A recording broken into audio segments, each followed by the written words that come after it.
yaitu orang yang Allah berikan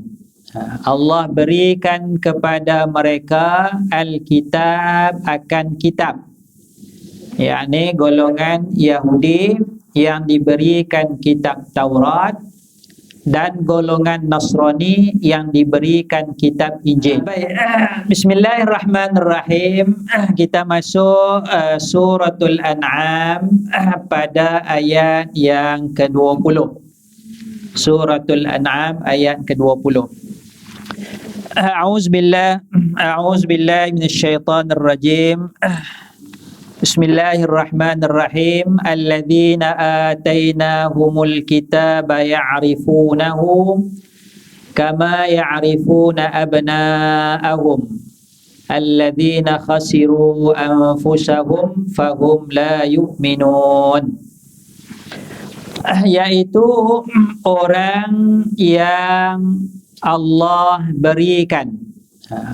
berikan kepada mereka Alkitab akan kitab, yakni golongan Yahudi yang diberikan kitab Taurat dan golongan Nasrani yang diberikan kitab Injil. Ini golongan yang dikatakan alladzina atainahumul kitab, golongan Yahudi dan golongan Nasrani. Dan mungkin juga termasuklah golongan-golongan yang selain daripada mereka, sebab ada para rasul yang diutuskan kepada mereka, ada para rasul yang diutuskan kepada mereka. Jadi para rasul yang datang kepada umat itu, kalau ikut dalam hadis Nabi sallallahu alaihi wasallam, memberikan berita tentang kedatangan Nabi akhir zaman, iaitulah Nabi Muhammad sallallahu alaihi wasallam.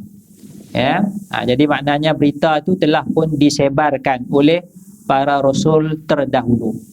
Jadi golongan Yahudi yang diberikan kitab dan Nasrani ini ya'rifunahu, mereka mengetahuinya, yakni mengetahui tentang perkhabaran Nabi Muhammad sallallahu alaihi wasallam. Mereka mengetahui tentang kerasulan Nabi Muhammad sallallahu alaihi wasallam, Mereka mengetahui tentang nabi akhir zaman yang akan muncul, Apalah yang para rasul dulu ceritakan, sifat dia begini, jadi mereka tahu, Jadi kalau kita baca dalam kisah seorang sahabat namanya Salman Al-Farisi. Salman Al-Farisi, Salman Al-Farisi ini dari mana? Dari Farsi. Farsi ini negara mana? Iran, kalau tak salah, negara Iran. Farsi, negara Iran lah. Salman Al-Farisi. Jadi dia masuk agama Majusi, dia masuk agama Nasrani. Antara agama yang dia masuk tu, agama Majusi pun kalau tak silapnya, dia dapat berita dah daripada orang alim dalam agama Majusi itu tentang kedatangan Rasul akhir zaman. Dia masuk agama Nasrani pun dapat berita juga daripada orang alim, rahib-rahib tu, tentang kedatangan Rasul akhir zaman, akan muncul di bumi sekian-sekian, sehinggalah Salman Al-Farisi datang ke Yasrib ataupun ke Madinah Al-Munawwarah. Maknanya Salman tu dia masuk agama sekian, dapat berita, Nabi akhir zaman akan muncul. Dia masuk agama Nasrani pun dapat berita, Nabi akhir zaman akan muncul. Sifat Muhammad macam mana, di tempat mana Nabi Muhammad akan muncul, di Yasrib tu, maka dia pergi cari di Yasrib, Akhirnya dia berjumpa dengan Nabi Muhammad sallallahu alaihi wasallam. Maka Salman pun datang tes Nabi Muhammad sallallahu alaihi wasallam. Dia tes Nabi Muhammad, dia datang, dia bawa buah tamar. Dia bawa buah kurma, Dia nak tengok betul tak Muhammad ni, Dia datang, hari pertama datang, serahkan kepada Nabi Muhammad sallallahu alaihi wasallam sadaqatan, sebagai sedekah, sebagai sedekah. Jadi bila mana disebut sedekah, pemberian tu atas nama sedekah, akad dia sedekah, maka Nabi tolak, Nabi tak terima. Kerana sifat Nabi sallallahu alaihi wasallam ialah tidak menerima sedekah. Besoknya pula Salman pun datang lagi sekali, buah yang sama juga barangkali ataupun buah yang lain. Mungkin buah yang sama dia tak makan, mungkin buah yang lain dia dah balik makan dah buah tu kan. Wallahu a'lam. Dia datang pula hari kedua, dia bagi kepada Nabi sallallahu alaihi wasallam hadiyatan sebagai hadiah. Jadi bila akad dia pemberian itu atas nama hadiah, maka Nabi sallallahu alaihi wasallam terima, Nabi makan. Kerana Nabi menerima hadiah dan Nabi tidak menerima sedekah. Jadi sifat tidak menerima sedekah, sebaliknya menerima hadiah, itu pun diceritakan juga. Diceritakan je. Jadi Salman Al-Farisi tahu dah sifat Muhammad ni salah satunya dia tak menerima sedekah, dia menerima hadiah. Jadi nak test tengok betul tak betul. Ya, dia betul. Jadi betul lah Nabi Muhammad ni. Ya, betul dia Muhammad, dia Nabi. Pasal dia tak terima sedekah, dia terima hadiah. Jadi itulah Salman Al-Farisi masuk agama Islam. Jadi kata alladzina atainahumul kitaba ya'rifunahu. Orang yang diberikan kitab, lebih-lebih lagi Yahudi dan Nasrani, mengetahui tentang Nabi Muhammad sallallahu alaihi wasallam. Contohnya yang pertama adalah Salman Al-Farisi. Dalam kisah yang lain berlaku kepada Abdullah bin Salam. Abdullah bin Salam orang alim ya di kalangan Yahudi.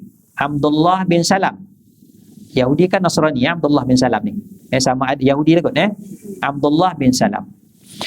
Sayyidina Umar Al-Khattab radhiyallahu anhu bertanya kepada Salman Al-Farisi, kepada Abdullah bin Salam. Tanya kepada Abdullah bin Salam, Sayyidina Umar tanya, adakah kamu mengetahui, kenal Nabi Muhammad sallallahu alaihi wasallam? Maka Abdullah bin Salam jawab, bala, ataupun na'am, ya aku kenal, wa aksar, dan lebih lagi. Lebih lagi. Abdullah bin Salam jawab lebih. Pasal dalam ayat ni dia kata ya'rifunahu kama ya'rifuna abna'u. Mereka mengenali Muhammad itu sebagaimana mereka kenal anak-anak mereka. Ya. Kita kenal ada anak kita. Saya ada anak kembar. Orang tengok macam mana ustaz boleh kenal? Ya, anak sendiri kan. Anak sendiri tak kenalkan yang ni nama apa kembar. Jadi orang tengok tak kenal. Pasal kembar. Kenal tak kenal ni dia test dekat iPhone. iPhone kan dia ada pengenalan dengan face kan. Lepas tu pakai password, satu pakai face kan. Jadi dia buat face seorang yang adik kan. Okeylah boleh buka lah iPhone tu. Tapi buat gambar abang pula pun iPhone tak boleh detect. Dua-dua lagi. iPhone rupa lebih kurang sama. Kan? Susah. iPhone pun boleh tipu. iPhone boleh tipu. Dia buat gambar adik buat gambar dia. Jadi bila nak buka gambar dia, dia test apa gambar bang? Sama juga, boleh buka. Mana iPhone pun tak kenal. iPhone pun tak kenal. Ya. Jadi tu cerita dah tahu tentang anak sendiri tu. Ya. Allazi ya'rifunahu kama ya'rifuna abna'ahum. Ya. Tahu tentang Nabi Muhammad sebagaimana mereka tahu tentang anak mereka. Ya. Jadi kita kenal anak kita kenal perangai dia, cara dia merajuk, cara dia bercakap, apa makanan kesukaan dia dan sebagainya. Ya. Jadi itu cara mereka kenal Nabi Muhammad sallallahu alaihi wasallam. Perumpamaannya. Kenal semua atau tidak? Kenal. Maknanya Yahudi Nasrani ni kalau dia baca kitab, dia mengaji, dia kenal, dia tengok seimbas dia tahu dah. Inilah Muhammad Nabi akhir zaman. Ya, dia boleh tahu dah ya. Tapi balik kepada cerita Abdullah bin Salam. Cerita Abdullah bin Salam tadi tu, bila Sayyidina Umar tanya dia, kamu kenal tak Muhammad ni? Abdullah bin Salam jawab, na'am, ya. Wa aksar, aku kenal. Lebih lagi. Bukan sekadar kenal macam kenal anak, lebih lagi. Ya. Sebab apa? Sebab dia kata wa bani la adri. anak aku ni aku tak tahu betul ke tak betul anak aku ni. Kan, memanglah dia kata anak dia kan, tapi nak kata boleh jadi isteri aku khianat. Aku tak tahu. Jadi mana ada DNA teman tu kan. Tak ada DNA lagi. Jadi tengok anak dia lah. Mana? Anak dia kenal. Tapi kemungkinan bukan anak dia. Kalau isteri dia khianat. Kan? Buat hubungan sumbang dengan orang lain. Tapi Muhammad ni tak. Dia memang kenal semua. Memang bapa dia Abdullah, dia memang anak Abdullah. Abdullah bin Abdul Muttalib. Tidak ada keraguan langsung. Anak Abdullah bin Salam ni dia kenal. Dia mengaku ni anak dia.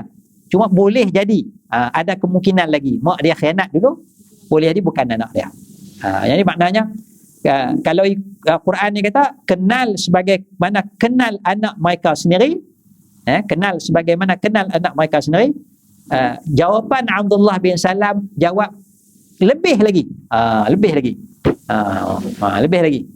Pasal tidak ada keraguan langsung pasal Nabi Muhammad nasab keturunan dia, anak aku ni ya memang anak aku, tapi ada keraguan juga. Ya, sebab zaman tu kan zaman perzinaan, benda tu normal dalam masyarakat dan sebagainya ya.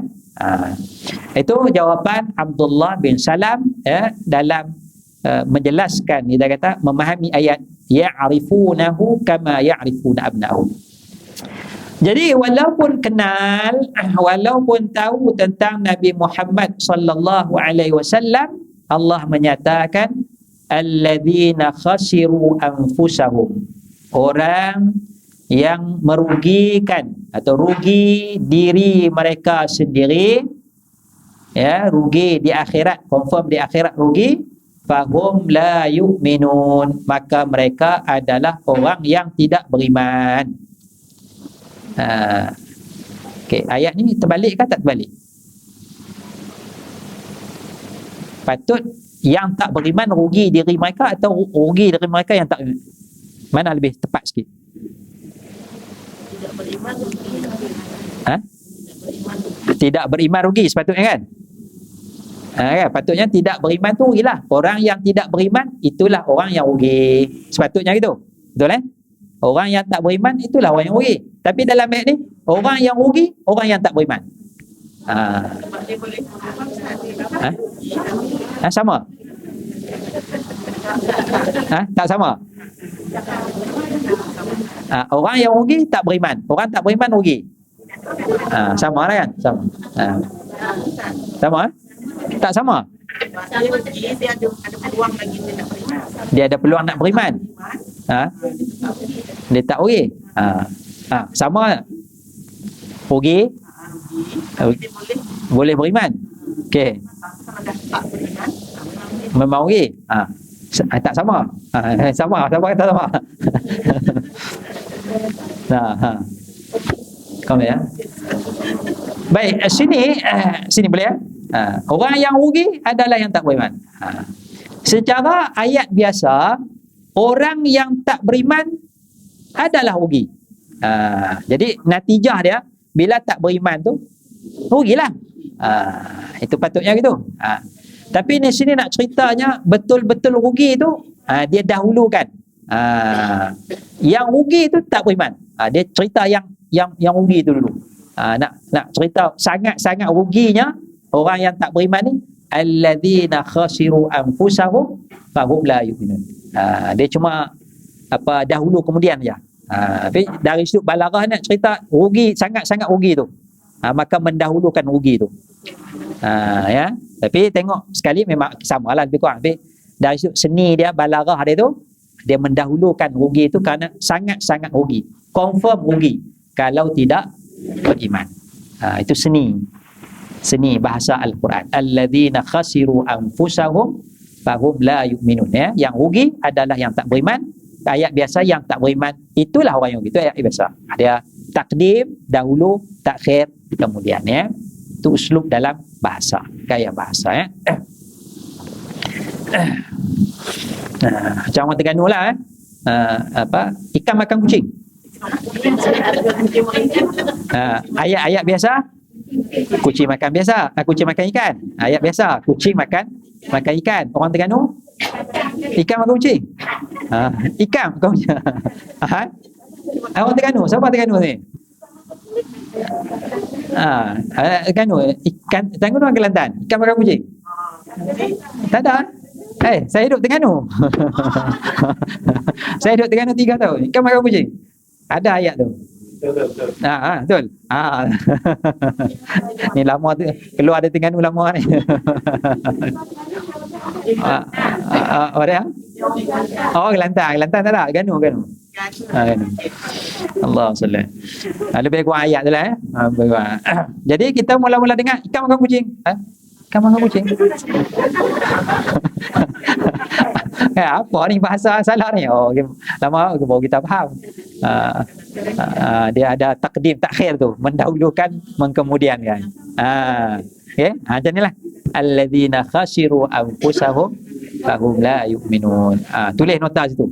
Ayat bandingan ikan makan kucing. Ikan bukan ikan makan kucing. Maknanya confirm kucing tu makan ikan tu, ikan makan kucing. Nak confirm penegasan.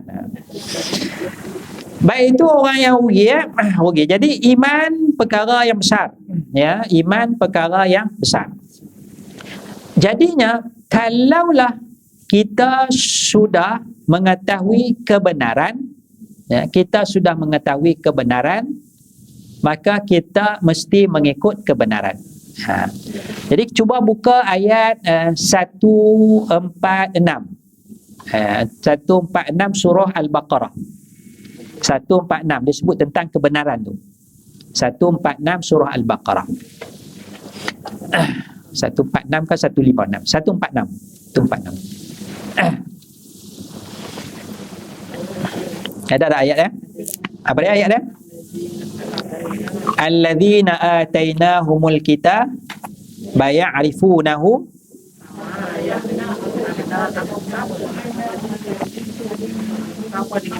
sama ya'rifuna wa inna fariqam minhum la yaktumunal haqqa wa hum. Sebahagian mereka walaupun mereka tahu kebenaran, mereka nak sembunyikan kebenaran. Nak sembunyikan. Ayat 147, al-haqqu mir rabbika, kebenaran itu daripada Tuhan kamu. Jadi maknanya matlamat dia, dasar dia, falsafah dia mesti mengikut kebenaran. Ya, pegang semua-semua kepada kebenaran ya. Kalau pegang kepada kebenaran, insya-Allah kita akan selamat. Ya, pegang kepada al-haq. Al-haqqu mir rabbika fala takunanna minal mumtarin. Jadi ada orang yang tahu kebenaran tapi tak mau beriman dan sebagainya ya. Dia selesalah, mungkin selesa. Dia ada pengikut dan sebagainya. Wallahu a'lam, kalau kita baca cerita Maharaja apa? Kaisar ke? Kisra ke? Ya, di Rom tu. Kaisar ke Kisra tu? Kaisar ya. Dia tahu tentang ceritanya, dia tahu Muhammad adalah Rasulullah. Dia tahu kan? Bila kita baca sejarah dia tu. Tapi diceritakan oleh kerana dia sayang kepada kekuasaan dia. Dia cuba test tengok pembesar-pembesar dia, padri-padri dia, semuanya menolak Muhammad Rasulullah, menolak. Jadi dia pun tak jadilah nak beriman. Nak beriman kepada Nabi Muhammad sallallahu alaihi wasallam walaupun dia mengetahui bahawa Muhammad adalah Rasulullah sallallahu alaihi wasallam. Jadi oleh kerana tak mengikut kebenaran, maka dia tidak beriman dan dia adalah masuk dalam alladzina khasiru anfusahum, rugi diri dia pada hari akhirat ya. Dia dapatlah kekuasaan di dunia tu, kekal kuasa dia ya, tapi dia rugi pada hari akhirat ya. Baik, ikut kebenaran ya, apa-apa pun ikut kebenaran. Kemudian kata Allah ayat 21, wa man azlamu mimman iftara 'ala Allahi kadziban aw kadzdzaba bi ayati. Siapakah yang lebih zalim daripada orang yang orang yang iftara, orang yang mereka cipta, mengada-ngadakan, iftara, mengada-ngadakan 'ala Allah, atas Allah, kaziban, perkara dusta. Berdusta atas nama Allah. Itu iftara 'ala Allah. berdusta atas nama Allah Subhanahu wa taala. Ya. Jadi dia sebut istilah dia iftira 'ala Allah, ya.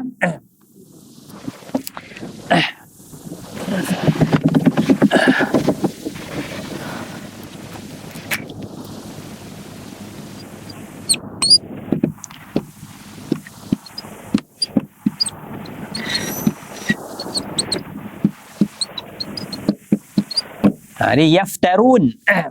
Ya.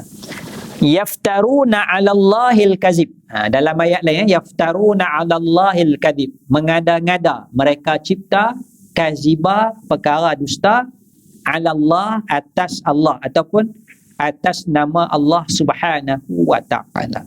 Ya, atas nama Allah Subhanahu wa taala. Ataupun au kadzdzaba bi ayati, ataupun dustakan dengan ayat-ayat Allah. Ya. Baik, kita masuk dalam surah Al-An'am. Semalam ada orang bagi pada saya satu video, iaitu kelebihan membaca ayat 1 hingga 3 surah Al-An'am. Ya. Wallahu a'lam. Dia sebut dalam tu, kalau kita baca ayat 1 hingga 3, disebutkan ayat 1 hingga 3 ada 40 malaikat tulis pahala sampai hari kiamat.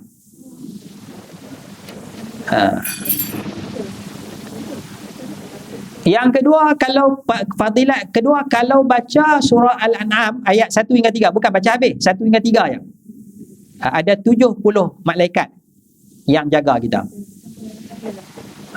Sampai kiamat kot. Dan ada 70 lapis. Allah bagi 70 lapis. Syaitan tak boleh kacau kita, ada 70 lapis. Baca ayat 1 hingga 3. Kalau baca surah Kahfi tu 10 ayat awal, 10 ayat pertama, 10 ayat dia kata banyak tu, banyak. Baca yang ni ya, 1 hingga 3. 3 ayat ni ya. Dah, jadi saya nak kaitkan bila wallahu a'lam lah. Ya, dalam masalahnya bila tengok kitab tafsir, ya, kitab tafsir tak jumpa fadilat tu. Tak jumpa fadilat tu satu. Dalam boleh tengoklah kitab tafsir mana-mana ke. Jadi yang saya rojok lah, tak banyak lah, 2-3 buah, tak jumpa pula. Kita buka ayat tu surah An'am, tengok ayat 1, 2, 3, tak ada fadilat. Maknanya baca ayat 1 hingga 3 surah An'am, pada 40 malaikat tulis pahala sampai hari kiamat. Ada 70 malaikat jaga dia, ada 70 lapis, syaitan tak boleh kacau dia. Jadi buka dalam kitab tafsir yang saya baca, saya tak jumpa. Ya. Yang adanya bila nak turun surah tu 70,000 malaikat tu adalah mengiring-iring, dekat tu adalah hadisnya. Wallahu a'lam. Kan? Yang kita baca kan 70,000 malaikat mengiringi dia, itu sekadar tu lah. Tapi nak baca tu sampai tulis pahala sampai hari kiamat tu, silap wallahu a'lam lah, wallahu a'lam. Tak tahu. Jadi satu, yang pertama saya tak jumpa. Yang keduanya, dalam video pendek tu pun penceramah tu tak bagi dalil dia di mana. Tak ada dalil. Dalil dia sebut fadilat dia begini ni. Tak ada sandaran dalam kitab sekian ke, dalam hadis sekian ke, tak ada sebut langsung. Jadi saya bimbang masuk dalam wa man azlamu mimman iftara 'ala Allahi kadiba. Nampak dusta atas nama Allah ni. Allah Ta'ala akan jadikan malaikat 40 tulis pahala kita sampai hari kiamat. Baca sekali je ayat 1 hingga 3. Mengada-ngadakan atas nama Allah. Tu Allah kata wa man azlam tu lebih zalim. Siapa lebih zalim tu? Berdusta atas nama Allah. Sebab agama ni dia mesti ada sandaran. Dia boleh bukan reka ayat ni sedap ni. Ayat ni sedap ni, ayat 20 ni. Apa fadilat kita nak reka ni? Fadilat dia siapa baca ni akan dapat rezeki. Pasal Allah kata ataina, Allah Ta'ala akan bagi. Jadi baca ayat ni hari-hari 10 kali, rezeki murah. Saja reka. Pasal ada perkataan ataina tu. Kami berikan. Jadi niatlah nak dapat hari ni nak makan apa? Alladzina atainahumul kitab. Niat. Nanti Allah bagi. Boleh mereka cipta. Jadi bila mereka cipta mengada-ngadakan tu atas nama Allah. Atas nama Allah. Kalau ada hadis Nabi kata tak ada masalah. Pasal janji daripada Nabi, hadis tu benar, ya, Allah tak mungkin janji, tak ada masalah. Tapi kita mengada-ngadakan ni. Ini yang berlaku sekarang ni, daripada dulu lagi. Dalam agama ni mengada-ngada atas nama Allah Subhanahu wa taala. Agama kita akan terjaga elok apabila sumbernya terjaga elok. Agama kita akan terjaga elok apabila sumbernya terjaga elok. Iaitu sumber agama ialah Al-Quran dan hadis. Ya. Al-Quran dan hadis. Ya. Jadi kita kena jaga betul-betul lah Al-Quran, ya, firman Allah, ya, dan hadis-hadis Rasulullah sallallahu alaihi wasallam, ya. Tapi ialah maknanya bila sebahagian orang tu tak tengok dah, tak pandang kiri kanan, asal ada dalam kitab ni, dalam kitab tak baca dah. Ulama tulis kitab tu hadis ni palsu, bawa kepada masyarakat satu hadis dalam kitab, ulama tulis dah bagi tahu hadis tu palsu, dia baca tak habis. Jadi itu mengada-ngada atas nama Rasulullah sallallahu alaihi wasallam. Jadi dua-dua tu. Jadi kalau dalam mengada atas nama Allah, kata iftira, yaftaruna 'ala Allah, ya. Kalau atas nama Nabi,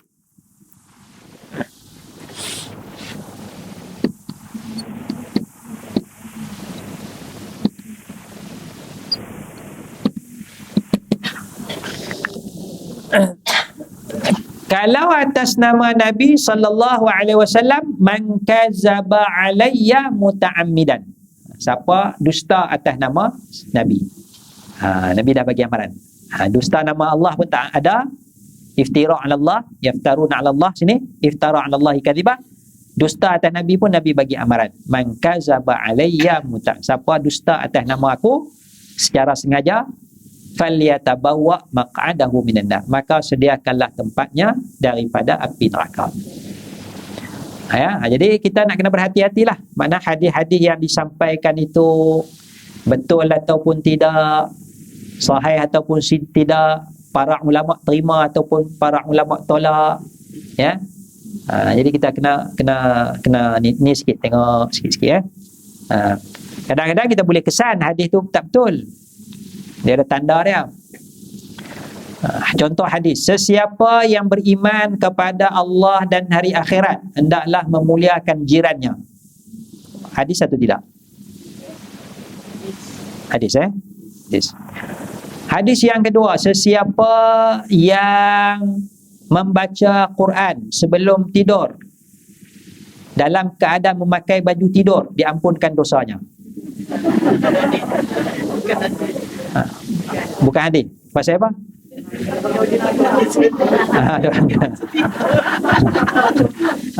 Mengada-ngada lah. Itu kita boleh kesan. Pasal ada baju tidur. Bila benar Rasulullah sebut baju tidur ni? Kan? Sesiapa yang berselawat ke atas Nabi dalam keadaan memakai baju batik, diampunkan dosanya. Nabi boleh tak selawat? Boleh. Selawat boleh. Tapi nak kata itu hadis Nabi, ni hadis Nabi, tak boleh. Kita kena tolak, ni bukan hadis Nabi ni. Nabi tak kata. Selawatlah. Selawat ada hadis lain. Itu kita nak kena berhati-hati. Ya, nak berhati sebab kita bimbang kazaba alayya, berdusta atas nama Nabi sallallahu alaihi wasallam. Jadi kalau kita tak pasti kata-kata Nabi, maka mungkin kita boleh kata perkataan yang baik ataupun diriwayatkan satu hadis. Kita tak nak pasti lagi tu. Diriwayatkan satu hadis, ya, ataupun perkataan bijak pandai, ya, perkataan bijak pandai, supaya kita tidak berdusta atas nama Nabi sallallahu alaihi wasallam. Baik, yang kedua, kadzdzaba bi ayati, mendustakan ayat-ayat Allah. Ya. Jadi dua golongan ni, innahu la yuflihuz zalimun, sesungguhnya tidak berjayalah orang yang zalim. Mana orang zalim? Yang dua sifat tadi tu. Yang iftara 'ala Allahi kadhiba, berdusta atas nama Allah, ataupun yang kedua kazzaba bi ayati, mendustakan ayat Allah. Datang Quran tolak. Ataupun mereka cipta. Tu zalim tu balik kepada dua tu lah. Zalimun tu balik kepada dua sifat tadi tu. Iftara 'ala Allahi kadhiba, mengada-ngada atas nama Allah, pendustaan. Ataupun yang kedua kazzaba bi ayati,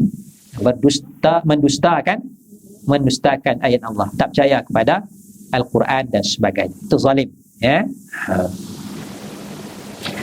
Kemudian kata Allah, wa yauma nahsyuruhum jami'a, pada hari Allah Ta'ala himpunkan mereka semua. Okey. Setengah bacaan dia baca macam ni. Innahu la yuflihuz zalimuna wa yawma nahsyuruhum jami'a. Dia tak berhenti. Sesungguhnya tidak berjaya orang yang zalim pada hari di dunia, dan pada hari dihimpunkan semua sekali. Di dunia ni pun tak berjaya orang zalim tu, dan pada hari Allah Ta'ala himpunkan nanti pun tak berjaya juga. Dia sambung sekali. Innahu la yuflihuz zalimuna wa yawma nahsyuruhum jami'a. Dia sambung, Tapi sini ayat dia berhentilah. Tapi ada bacaan dia tak berhenti, dia sambung. Mana tak berjaya tu di dunia, dan begitu juga pada hari akhirat pun tidak berjaya. Baik, itu satu bacaan. Kita ambil bacaan berhenti, Bacaan berhenti, wa yawma nahsyuruhum, dan pada hari Allah Ta'ala impunkan mereka semua di akhirat. Summa naqulu, kemudian Allah kata, Allah tanya, lilladzina asyraku, bagi orang yang mensyirikkan Allah, aina syurakaukumul ladzina kuntum taz'umun, di manakah syuraka, kerakan kongsi kamu, berhala-berhala sembahan kamu, yang kamu syirik Allah Subhanahu wa ta'ala, yang kamu sangkakan inilah Tuhan yang akan tolong kami, yang akan bantu kami pada hari akhirat nanti. Kami datang minta kepada Tuhan ni akan sampaikan kepada Tuhan yang besar, melalui dia, minta kepada dia, nanti Tuhan ni akan sampaikan kepada Tuhan yang besar. Ni pun Tuhan, tapi ni Tuhan kecil, the little God. There is a big God and this is a little God, kan? Jadi kalau nak sampaikan kepada Tuhan yang besar tu, banyak sangat orang minta. Jadi kita jumpa wakil dulu, nanti Tuhan ni akan sampai. Jadi itu syuraka. Di mana rakan kongsi tu kamu sangka kan? Maknanya penyembahan berhala tu. Penyembahan berhala tu masuk dalam syirik kepada Allah Subhanahu wa ta'ala. Jadi kita kena jagalah, jangan sampai syirik kepada Allah Subhanahu wa ta'ala. Termasuk juga dalam perkara yang patut kita bimbang, bila mana kita meminta kepada makhluk dalam erti kata berdoa,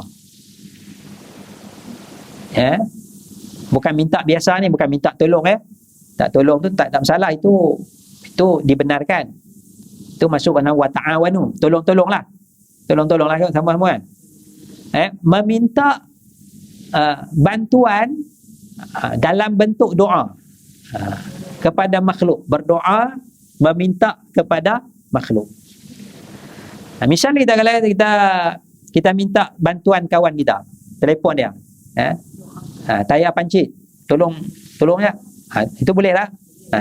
Sekarang kita telefon, tayar pancit, kita pun panggillah suami kita, wahai suamiku, tolonglah aku. Itu sudah berdoa tu. Itu menyeru tu. Bimbang. Kalau bahasa hati monolog tu lain lah. Ya Allah, masih ada Allah lagi. Jadi kita nak kena jaga tu, jangan sampai kita berdoa meminta kepada orang, kepada makhluk. Jadi doa mesti minta kepada Allah Subhanahu wa ta'ala. Termasuk juga yang patut kita bimbang bila mana kita meminta bantuan kepada Rasulullah sallallahu alaihi wasallam. Doa kat sini seorang, ya Rasulullah, bagilah syafaat kepadaku. Kita sudah berdoa meminta kepada Rasulullah. Salah tu. Salah tu. Salah. Ya. Ustaz, macam kalau kita minta antara Pak Imam doakan anak saya tak. Minta bantuan orang tolong doakan, itu namanya tawassul. Tawassul itu dibenarkan. Orang nak pergi Mekah, bila Sayyidina Umar nak pergi Mekah, Rasulullah kata la tansana fi du'aika, wahai Umar, jangan lupakan kami dalam doa kamu. Minta Sayyidina Umar tolong doakan bila sampai Mekah nanti. Ini tak ada masalah. Dalam mana kita minta, kita berdepan dengan dia ni, ataupun kita telefon, tolong doakan, minta pada Allah. Tapi sekarang tak ada apa. Ya Rasulullah, tolonglah aku pada akhirat.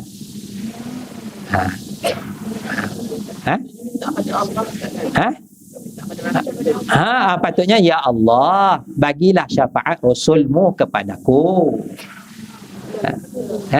Bukan kita minta kepada Rasulullah. Bimbang ni bahaya. Sebab ada ulama kata boleh, banyak ulama kata tak boleh.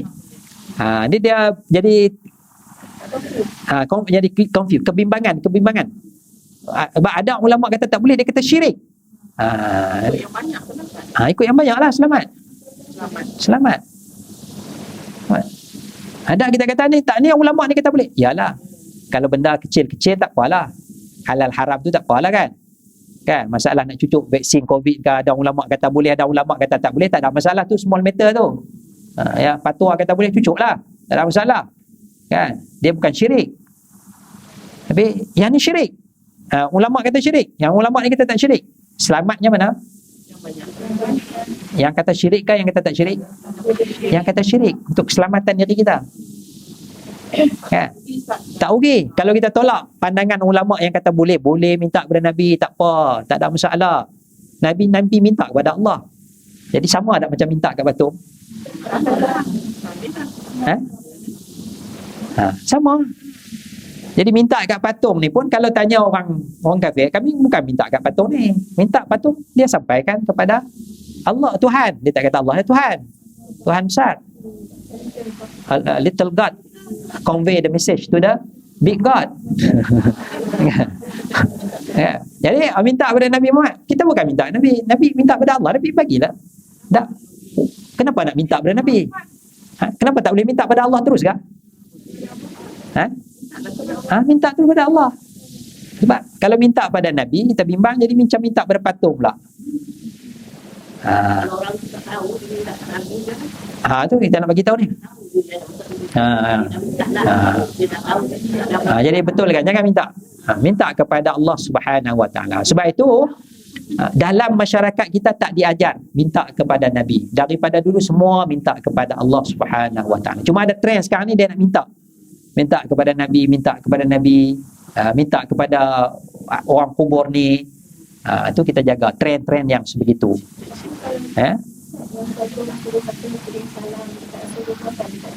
Kirim salam tak apa.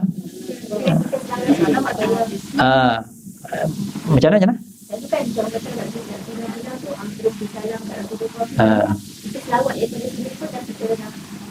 Kita selawat pun dah sampai dah.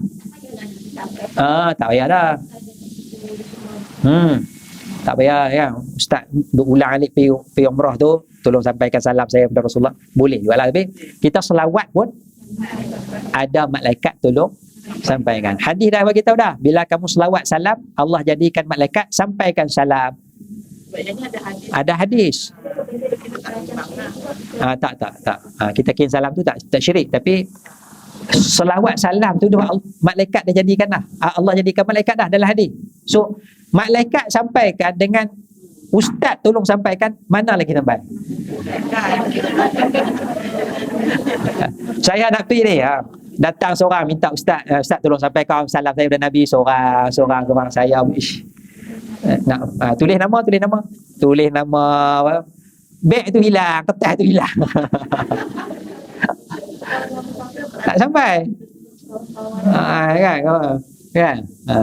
Ataupun WhatsApp nanti saya baca dalam WhatsApp, nak cari WhatsApp seorang sambil jalan tu, ya Rasulullah ni ada seorang hamba Allah ni kisah salam seorang.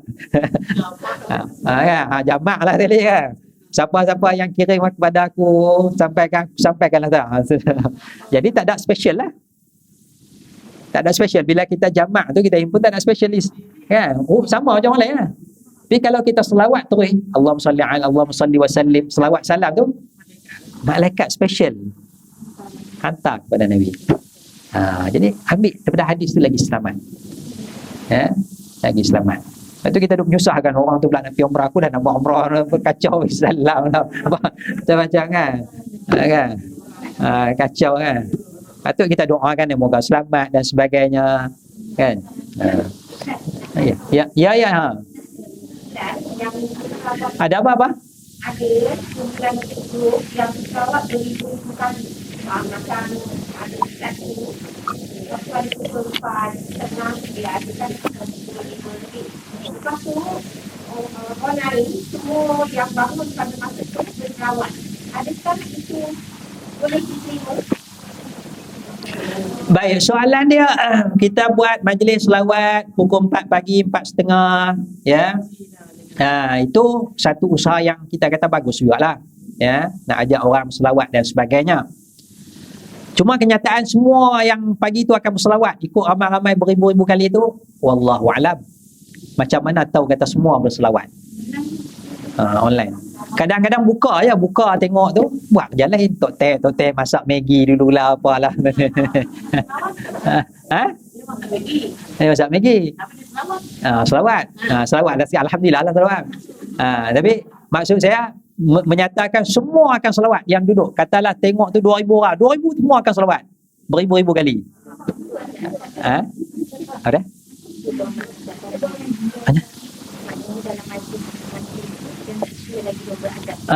Tak sure. Kadang dia buka je. Masalah online tu. Bila buat kelas online, kita berhenti dah. Saya berhenti dah. Kenapa lah budak ni tak keluar lagi ni? Kan? Dia tak live lagi Zoom tu. Ataupun Google ni tu. Kadang-kadang 40 orang. Pakai semua tak keluar. Okay, kita habis kelas kita pada hari ni. Selamat semua. Kelas 60 orang. 20 keluar. 40 ni pasal apa tak keluar lagi ni? Entah mana-mana lah. Nanti. Dia join je lah.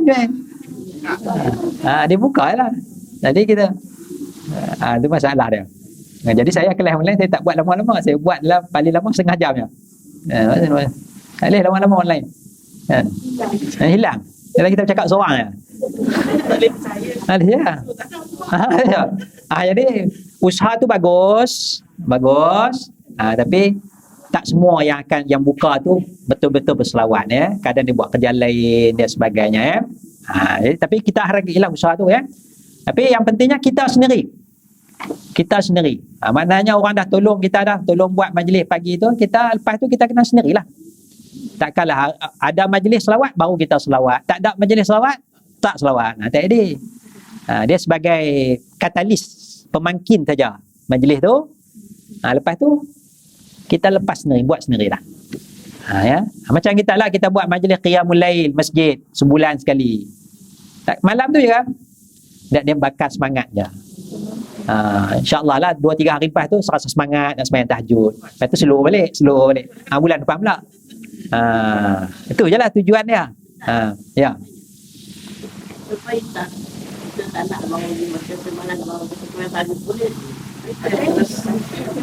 Kita nak sembahyang tahajud lepas isyak.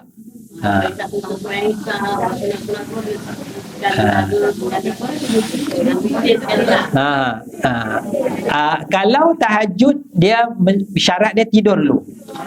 Kerana nama tahajud tu ialah bangun dari tidur. Tahajjada ya tahajjadu tahajjudan.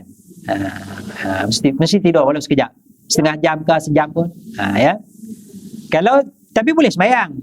Boleh, tapi tak nama tahajud. Tak nama tahajud. Sebab dalam Quran, wa minal lail fatahajjat, sebahagian malam bangunlah. Bangun dari tidur. Syarat dia tidur. Tapi kita rasa tak bangun dah aku ni. Jadi kita nak semayang sunat sekian, nak semayang sunat hajat, nak semayang sunat istikharah, semayang sunat taubat, nak semayang sunat witir, silakan walaupun sebelum tidur. Kalau kita buat besok ni, dia jadi hajat dia masuk dalam tahajud. Istikharah tu masuk dalam tahajud. Kita bukan semayang tahajud je tu, banyak semayang tu. Kita bangun pukul 4 tu. Tapi kalau kita semayang pukul 9, dia tak jadi tahajud lah. Jadi tahajud tu mesti selepas daripada tidur. Ya. Paling baik tu yang paling afdal saya tahajud. Waktu. Dia 1/3 malam yang akhir. 1/3 malam akhir pukul 3 ke atas lah. 3 dan sampai subuh lah. Atau 2:30. Yang makna kita kalau tidur awal boleh bangun dah pukul 2 tu. Maknanya habis semayang isyak pukul 9, 9:30 kita dah tak makan malam kan. Pukul 6, 6:30 dah makan malam dah. Habis 5:30 makan malam. Semayang bangun. Boleh tahajud boleh 5:30 boleh. Sebelum subuh lah. Dan 1/3 malam ya, pukul 3 ke atas sampai sebelum subuh. Anytime. Dalam range tu 3 ke atas tu boleh. Afdal tu. Ya, afdal. Kalau boleh bangun pukul 3, payahlah sebab lepas isyak tu ada drama. Ada drama, lepas tu siri macam-macam kan. Lepas tu nak tengok tengok bola lah, tengok orang masak lah, apalah, Thermomix lah, apa baru nak belajar macam-macam. Sampai pukul 11 lebih kan. Lepas tu baru nak basuh pinggan lah, payahlah. Jadi tak apalah, kita bangun pukul 5 pun tak apa. Ustaz, kalau lepas isyak kita nak witir. Boleh isyak. Lepas tu kena tidur ke ataupun buat kerja-kerja lain baru tidur? Kalau lepas isyak witir terus pun tak apa. Lepas tu nak buat kerja lain boleh. Boleh. Mana besok tahajud tanpa witir lah. Tahajud tanpa witir sebab kita dah takut tak jaga malam. Kita mengambil sunnah Sayyidina Umar. Sunnah Abu Bakar. Sayyidina Umar dia yakin dia jaga, dia tak semayang witir. Kita ambil secara Sayyidina Abu Bakar. Boleh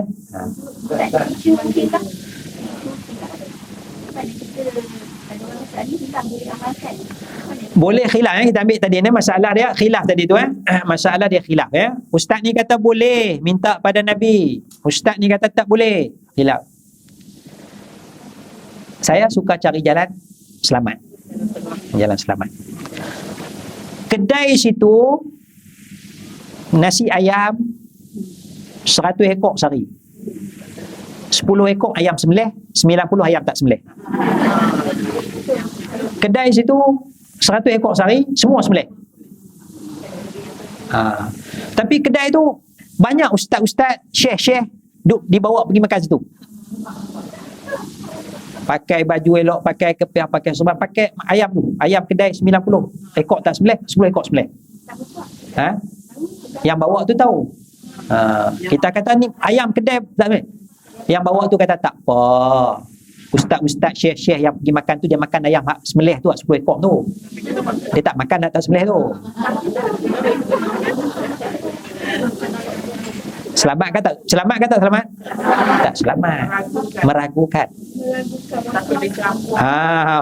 Dan potong tu mana tak tahu yang sembelih tak sembelih.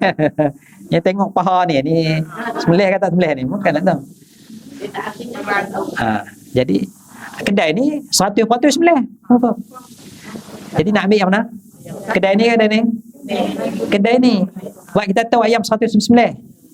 Kedai ni 90% tak sembelih. Walaupun ustaz, syekh ramai pergi makan kedai tu. Itu selamat. Ilmu kita ambil ilmu kita. Ambil ilmu kita. Jadi ni kata syirik ni. Yang ni kata tak syirik. Tak apa. Mana selamat untuk akidah kita? Yang kata syirik tu selamat. Kita tak tuduh dia buat syirik. Kita tak tuduh. Kita tak usah tuduh. Ustaz tu syirik tu. Kita tak tuduh tu. Untuk keselamatan iman kita. Di akhirat nanti kalau Allah kata benda tu syirik, Pun tak kita tahu. kita selamat, aku tak buat. Kalau Allah kata tak syirik, tak ada masalah. Bagi kita minta pada Allah. Kita minta pada Allah, tak ada masalah. Itu cara. Kita kena pandai Ustaz. Kita kena pandai. Ya, itu contoh ayam tu lah. Tapi ayam tu tak apa lah, benda halal haram tu je. Dia tak sampai tahap syirik. Dia tak sampai tahap syirik. Ya. Itu apa dah? Habis lagi tu. Jadi akhirnya kita habiskan ayat 20. Habis ayat 23 tu. Summalam, dia ada kaitan. Summalam takum fitnah tu, maka kemudian tiadalah fitnah mereka tu. Fitnah tu mana helah jawapan mereka. Bila Allah tanya mana rakan kongsi kamu duk minta tu, melainkan mereka kata illa an qalu wallah, melainkan mereka kata wallahi, demi Allah Tuhan kami, ma kunna musyrikin, kami tidak syirik. Kami minta kat patung ni, kami tak syirik pun. Mereka buat helah kepada Allah Subhanahu wa taala. Sebab apa? Kerana mereka melihat dosa-dosa lain diampunkan, dosa minum arak diampunkan, dosa berzina diampunkan, maka mereka pun harap dapat keampunan. Tapi mereka tahu dosa syirik Allah Ta'ala tak ampun, maka mereka kata kami tak syirik. Helah mereka. Sebab tu makan ayam tadi tak apalah, halal tak halal campur kan, Allah boleh ampunkan. Tapi kalau syirik Allah Ta'ala tak ampun. Itu selamat tu kita jauhilah daripada meminta secara doa kepada makhluk, kepada orang soleh, kepada wali Allah dan sebagainya, kepada Nabi Muhammad tu sah. Minta ya Allah, terus kepada Allah Subhanahu wa taala. Untuk Nabi kita selawat, Allahumma salli ala Muhammad wa ala ali Muhammad, Allahumma salli ala sayyidina Muhammad wa ala sayyidina. Itu yang Nabi ajar, itu yang Allah Taala suruh. Pegang Quran, pegang hadis sebagaimana yang dihuraikan oleh para ulama yang mu'tabar. Wallahu a'la wa a'la bis-shawab. Kita berhenti dekat tu. Subhanakallahumma bihamdika asyhadu an la ilaha illa anta astaghfiruka wa atubu ilaik. Assalamualaikum warahmatullahi wabarakatuh.